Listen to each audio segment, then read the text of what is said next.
Subhana, kamar hayaniya nake ji, kamar ifu fa nake ji. Subhana.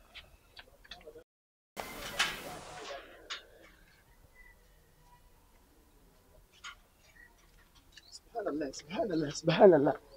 Matar makocin mun nan ne ba lafiya. Da Allah ki shiga. Ita ce ba lafiya ki shiga ki dauko ta zan kira mai gidanta.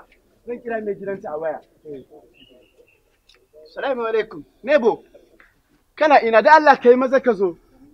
Mai ɗakin ka ce ba ta da lafiya. Wallahi jikin yayi. Sannu. Salamu alaikum. Wa alaikum Subhanallah. Nebo.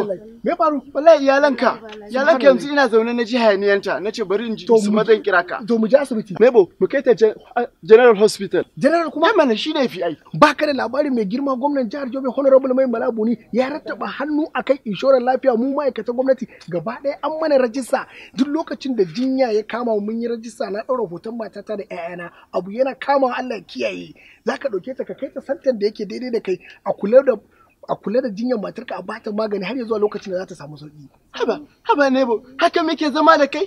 Mai girma gwamna ya yi wani abin ba za ka gaya mun yi ma in rajista? Mu je in yaso sai in baka labari. Mu je gaskiya ka. Sannu, mu je, sannu. Nebo. A ta lafiya? Lafiya lau Nebo. Ya gajiya? Ai tun da ka bani wannan labari. Na'am. Na ce wallahi sai na zo ka ƙara min fahimtar da ni yadda zan fahimta. Wani labari kuma Nebo haka? Labarin wannan lokacin da mai ɗakin ka ba ta da lafiya ka kai ta asibitin cikin saukin nan. Okay, Allahu akbar ka ce da inshorar lafiya. Shi dai Nebo. Masha Allah.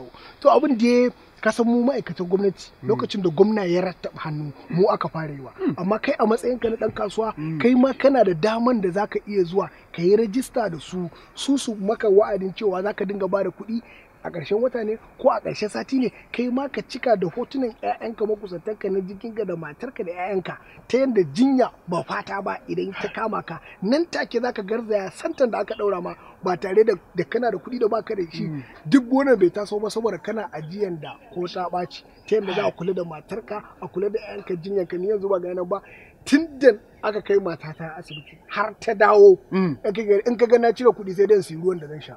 Haba Nebo. Wallahi Nebo dole ka kai ni wannan waje kar ka damu insha Allahu za mu je mai girman gwamnan jihar Yobe ya ba su dama sun gina reshe a cikin babban birnin jihar Yobe a cikin Damaturu an ba su hilos na yawo ga namban wayansu suna da fatal a intanet don haka zan kai ka har ofisin su. Nebo yanzu za mu tafi. To shikenan. Yanzu za mu tafi. Mu je zan fito da mota na sai yanzu. Wannan sako ne daga ma'aikatar inshorar lafiya ta jihar Yobe a ƙarƙashin jagorancin mai girma Dr. Babagana Tijjani.